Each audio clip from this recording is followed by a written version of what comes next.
Hello, my name is Helen Shields, and I've brought my great-grandaunt Kezia Ching, known to all as Auntie Kate, to tell you some tales of Sticklepath School.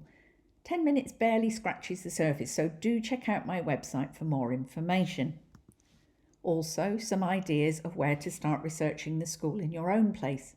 I'm very lucky that Sticklepath School published a booklet for its centenary, a great place to start. Oh, here's Auntie Kate now.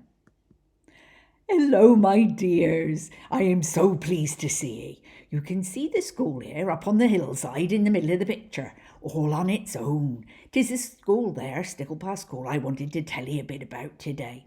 Course, 'twere built too late for me. I went up Belson to a little dame school up there, Miss Gillard. Oh, her only had one leg. T'other, they said, was taken off without anaesthetic.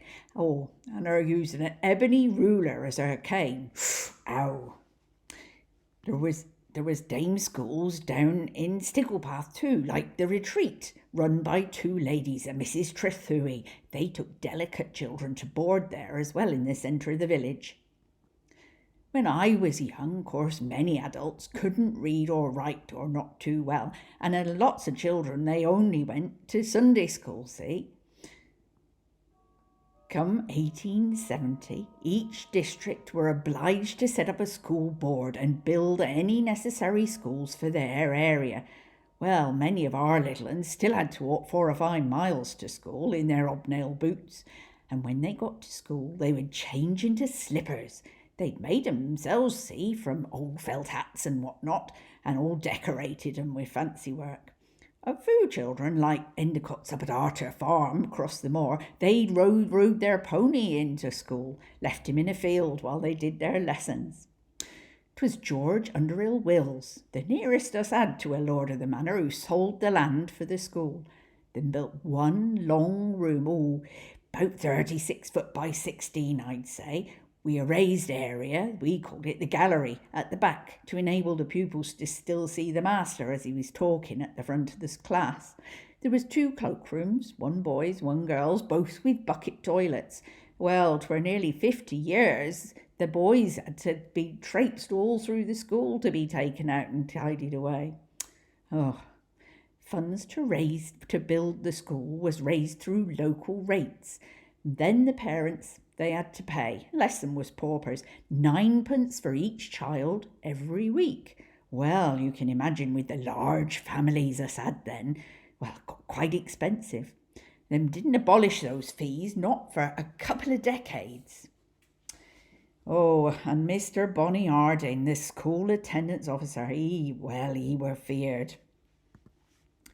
I remember he came to school twice each week to find out which children was missing without explanation, absence without leave. Poor Emmanuel Bowden, well, he got in trouble. Brought up to the petty sessions he had 11 children, mind. Of course, his youngest, our Charlie, he weren't at school then. School inspectors too, them was rather daunting. The children had to be put in their Sunday best, and they were told to bring flowers to school to decorate it. And then they was each keyed up so as they'd outdo their neighbours by a show of hands to answer any of the master's questions. School were doing so well, they added an infant classroom before the end of the century. And bless me, the very next year, them raised the school leaving age to 14. Anyway, then local authorities came along, LEAs. The board school became Sandford Courtenay Sticklepath Council School. Attendance were still not very good. So, children often had an excuse for not going. In 1911, the school were closed for 50 cases of whooping cough. I remember Mima Cook, poor little soul, her whooping cough kept her home for 12 weeks, no less. School had to close a few times because of fevers, and children, of course, caught all the usual diseases, German measles, diphtheria, mumps, chickenpox, all fairly regular like. One time, school closed for 3 weeks on account of an epidemic of measles. I remember because, there was an epidemic of rabbits at the same time. One night, 170 was caught up on Bull Farm, Robert Redaway's place there. Course, some of them was kept home to work, picking mushrooms or digging potatoes, and harvest time there's haymaking, of course. And the summer term, well, we had to finish early, 'cause whole families used to go up on the moors picking whortleberries. A quick picker, they could pick 20 quarts a day, sold at twopence halfpenny a quart. Good money to buy new boots or a new little frock. Oh, I do love a good whortleberry pie and clotted cream. The weather caused problems too. I remember a day there were 24 children sent home soaking wet, and sometimes they never came. No eating her out, you see, at the school. Must have been after that the Finches said that the children could go down and dry off near their furnaces. Of course, they had to take a note from the headmaster if they did that. See, attendance was very important, really, because the grant only paid for the average daily attendance, and 'twas published in the newspapers every few months to keep the governors on their toes, well, managers we call them. So it were that Butcher Cook, head of the managers, he decided to give a shilling to any child with full attendance for the whole year. Of course, Mr. Richards would give 'em sixpence if they'd only missed one day. Butcher Cook, he were a portly built, and he always wore this tall silk top hat. Picture him towering over the children as he handed them their certificate and the coveted shilling. Charlie got his, you see, but our Muriel, her were a chesty little thing, and well, we had to keep her off school sometimes, and her never got her shilling. Poor little maid, her always hankered after it. There were certificates for religious education, prize givings, and so on. But 'twas carrot and stick for bad behaviour, usually 2 strokes of the cane on their hand. I don't suppose it did 'em much harm, but don't think it did much good either, 'cause the same names were in the punishment book lots of times. For throwing snowballs, writing rude words, passing notes in class, cheekiness, stinging the boys with stinging nettles, sound painful, pulling hair. Oh, poor Muriel, the boys kept grabbing her ringlets and then dipping them in their inkwells when they sat just behind her, you see. Oh, had to have her hair cut short, poor maid. And boys, well, they seemed to like putting beads up their noses, and, well, then they'd have to be sent down to the village to the nurse to have her retrieve them. Playtimes was a welcome break for the teachers as well as the pupils, I dare say. Girls, they'd play with their skipping ropes and wooden hoops. The boys had metal hoops with a little metal crook to drive them. Cost about sixpence down at the foundry. Then there were a game of roly-poly called hat-ball, but you had to make little holes in the ground to play that one. So once the playground was asphalted, well, that went by the by. Of course, spinning tops and marbles was easier on that smoother surface, though. Marbles, of course, were played all down through the street in Sticklepath by the men then. They had to get up and move back when a cart came along, but, well, then, when cars came and the traffic picked up, well, marble playing went by the by too. Cars on the road, that meant a wall had to be built between the school and the road. 'Twas a proper fuss, though, 'cause walling off the playground meant it got quite small, and, well, our MP ended up asking a question in Parliament there in London, the House of Commons no less, about 1914, I think, and a proper path had to be made, of course, alongside the road so as the children could get to school safely. Drains and water, them was always a problem. Well, if you build your school up on a hill, what do you expect? The rainwater tank was the only source of water up at school in my day. During the hot summers, the fire brigade from Oakhampton had to come out and top the rainwater tanks up. That were exciting for the children. Once, Ray Kelly, he fell head over heels into the rainwater tank. Well, see, children was allowed out at lunch times in those days, as long as they came back promptly, and the boys had been out catching minnows in the leat. They put them in the school tank, and he was kneeling on top and peering down into the water there, and then, well, his little hand slipped and in he went.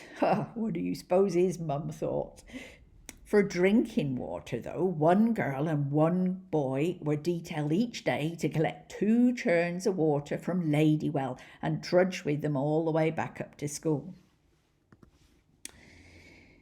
Now then, here's our two of our headmasters. The young one is Mr. Ernest William Pym, appointed 1894, a keen cyclist and a mason.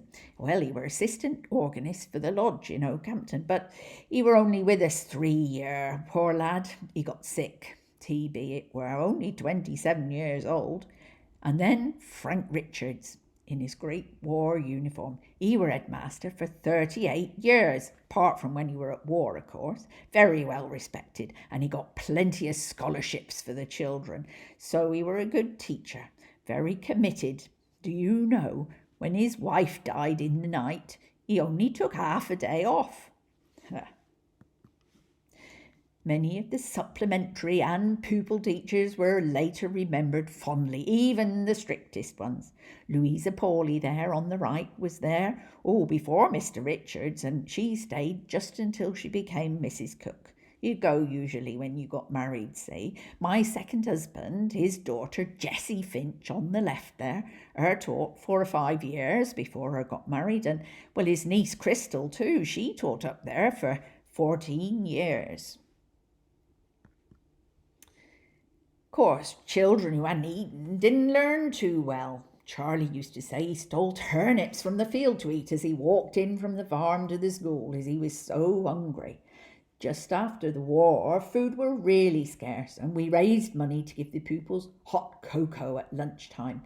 Donations were appreciated, such as buckets of apples for the children, and Mrs. Pease sent a large bucket of milk each day for a while.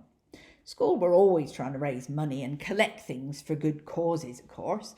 We had to fund hospitals ourselves then. Why, in my very last month, and was raising money for the Oakhampton War Memorial Hospital. Early July 1933 it must have been. The Mayor of Oakhampton came and a tin whistle band performed the floral dance down through the street. In them days, you see, we always marked Empire Day on May the 24th, Queen Victoria's birthday. 2 pupils, marched in 2s, I did, up the mount to the White Rock, where John Wesley is said to have preached. And they would sing patriotic songs like Rule Britannia, and they'd salute the flag. Remembrance Day, too, on 11th of November, after it was started by George V in 1919. And then there were special occasions like the opening of Symonds Park in Oakhampton back in 1907, and of course the Band of Hope teas when school would close for the afternoon. Mrs. Ann Mallet was caretaker for 24 years, known to everyone as Granny. You would see her walking up the road every day carrying her broom up to school. When Frank Richards retired, 'twas her daughter Violet, eldest pupil in the school, alongside our own little Anne Bowden, who presented his retirement prizes. They gave him a Westminster chiming clock and a smoking cabinet. I think he were planning to spend his time fishing, so the smoking cabinet would have come in useful for preserving the trout. Oh, thank you for listening, my dears. I do hope to see you again soon. Cheerio now.